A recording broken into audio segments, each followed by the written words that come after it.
بسم اللہ الرحمن الرحیم۔ دیکھیں قرآن مجید میں لا اکراہ فی الدین قد تبین الرشد من الغی، اسلام کہیں نہیں اجازت دیتا کہ کسی کے اوپر آپ جبر کریں اور زبردستی سے اس پر اپنا عقیدہ ٹھوسیں۔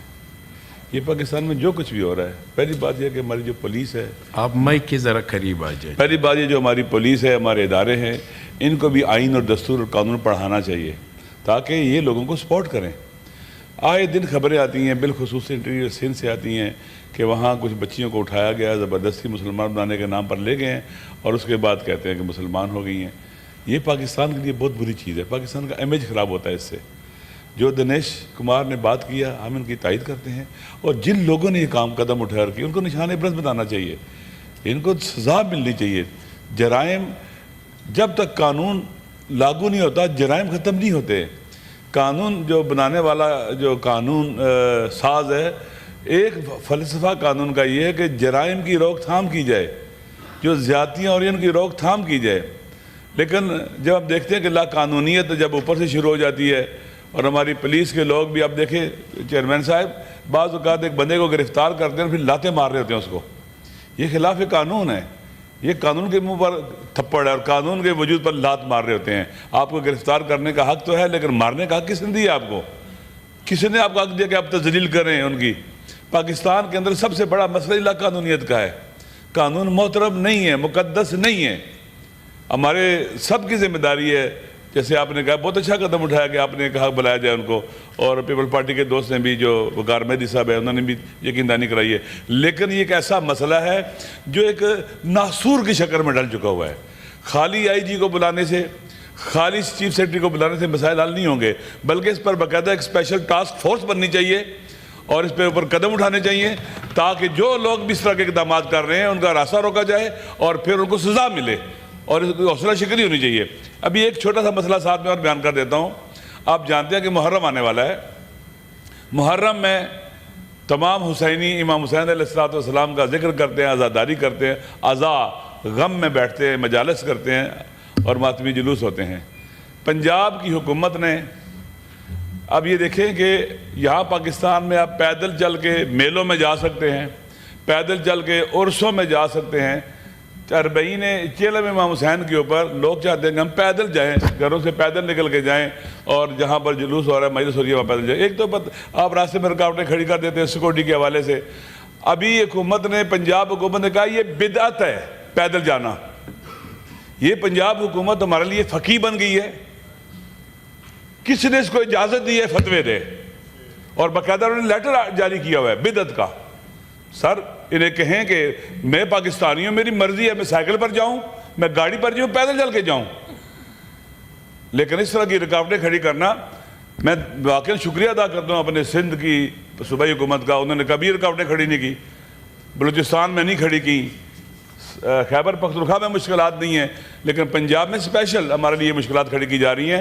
یہ لوگ پہلے پریشان ہیں، مہنگائی کی پریشانی ہے، مشکلات ہے، آپ انہیں پکڑ رہے ہیں، شیڈول 4 میں ڈال رہے ہیں۔ سر ایسے ہے کہ 17-18 سال کا بچہ ہے، آپ نے اس کو شیڈول 4 میں ڈالا ہے ملتان کے اندر، اور وہاں کے سی ٹی ڈی والے کہہ رہے ہیں لڑکوں کو بلا کر جن کے اوپر کبھی کوئی جرم انجام نہیں دیا، کبھی کوئی FIR نہیں کٹی ہے، کہ آپ آ کے تو سائن کر کے دو کہ نہ تم محرم میں کسی مجلس میں جاؤ گے، نہ کسی جلوس میں جاؤ گے، نہ سفر میں جاؤ گے۔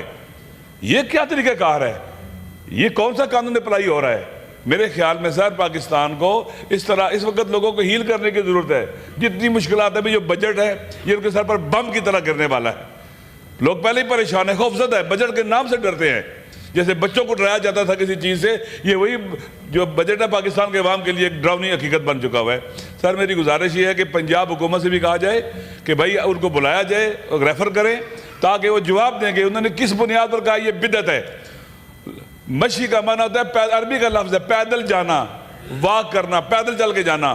میں یہاں سے، میرا گھر ادھر ہے، میں یہاں سے پیدل پنڈی جاتا ہوں جلوس کے اندر، یہ کوئی جرم ہے پیدل چل کے جانا؟ کوئی بندہ ٹریفک نہیں روکتا، کوئی کسی کو رکاوٹ نہیں بنتا، اور آپ آتے ہیں جناب والا بدعت قرار دیتے ہیں۔ میرے خیال میں یہ سارے کے سارے مسائل اس وجہ سے ہیں کہ لا قانونیت ہے۔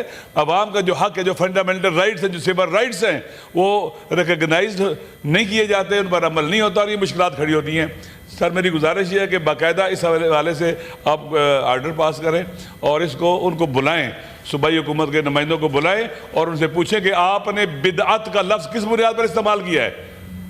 آپ فقیہ ہیں، آپ مجتہد ہیں، آپ کیا ہے؟ آپ کو قرآن بھی درست پڑھنا آتا ہے؟ آپ کو حدیث بھی درست پڑھنا آتی ہے؟ آپ کو رجال کا پتہ ہے، حدیث کا پتہ ہے؟ استنباط کر سکتے ہیں فقیہ کام کا؟ یہ تو جس نے کہا بدعت ہے اس نے جرم انجام دیا دینی طور کے اوپر. حلال کو حرام کہا ہے اس نے. کہاں لکھا ہے کہ پیدل چل کے جانا کہیں پر حرام ہے؟ آپ میلوں میں جا سکتے ہیں، آپ عرسوں میں جا سکتے ہیں، ڈالیاں کئی میل پیدل چلتے ہیں، راستے بند ہو جاتے ہیں. ابھی داتا دربار وہاں پر 40 کے دنوں میں وہاں پر بھی عرس ہوتا ہے، جگہ جگہ سے لوگ پیدل آتے ہیں. تو آپ کہیں گے یہ بدعت ہے. کیوں ایسا کام کرتے ہیں جو آپ کی دائرہ نہیں ہے، جہاں پر آپ کو قدم نہیں رکھنا چاہیے، آپ کیوں وہاں قدم رکھتے ہیں؟ آپ کا شکریہ. سر سب سے پہلے تو میں لیڈر آف اپوزیشن کا اور ان کے ساتھ تمام باقی جو اپوزیشن کی آنریبل سینیٹرز ہیں ان کا شکریہ ادا کرتا ہوں. انہوں نے ہماری ریکویسٹ پہ دوبارہ اجلاس میں تشریف لائے.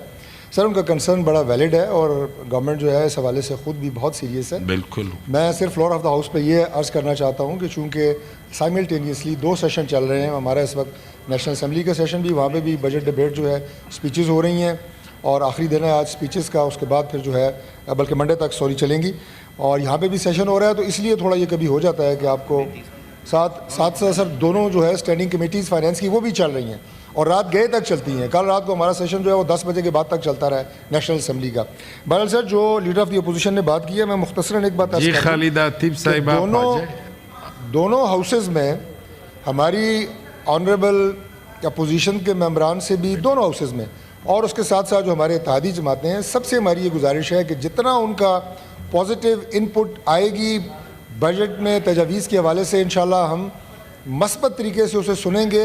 نوٹس بھی لیے جاتے ہیں اور انہیں انکارپوریٹ بھی کریں گے، جس کی ایک مختصر سی مثال میں آپ کو دے دیتا ہوں کہ پرسوں نیشنل اسمبلی کے سیشن میں ہمارے جو ڈپٹی پرائم منسٹر ہیں اسحاق ڈار صاحب وہ تشریف لائے اور انہوں نے آپ کی اس وقت تک کی جو تجاویز آئی تھیں میجورٹی، ان میں 2 چیزیں جو ہیں وہ بہت زیادہ ان پہ بات ہو رہی تھی. ایک جو بجٹ لے کرتے ہوئے فائنانس منسٹر نے اعلان کیا تھا کہ سیلری جو ہے وہ 6% جو ہے وہ بڑھائی جائے گی 6%، لیکن ہر طرف سے یہ آواز ہے کہ نہیں اس کو زیادہ کیا جائے، وہ 10% تک کا اعلان کیا گیا، وہ تجویز ان کی مانی گئی. اس کے بعد دوسرا سر جو سولر کے اوپر امپورٹ کے اوپر 18% ٹیکس لگایا گیا تھا اور اس کی بنیادی وجہ یہ تھی کہ ہم لوکل جو مینوفیکچرنگ ہو رہی ہے اس کو پروموٹ کریں، لیکن اس کے اوپر بھی دونوں ہاؤسز میں یہ تجاویز ہیں کہ نہیں یہ ٹیکس زیادہ ہے، اسے کم کیا جائے، اور وہ اعلان کیا پرسوں ڈپٹی پرائم منسٹر نے کہ ہم اسے 10% کر رہے ہیں. سر 10% کر رہے ہیں. سر یہ آپ ایک سٹیپ آگے چلے گئے ہیں، ہم 2 سٹیپ آگے جائیں گے.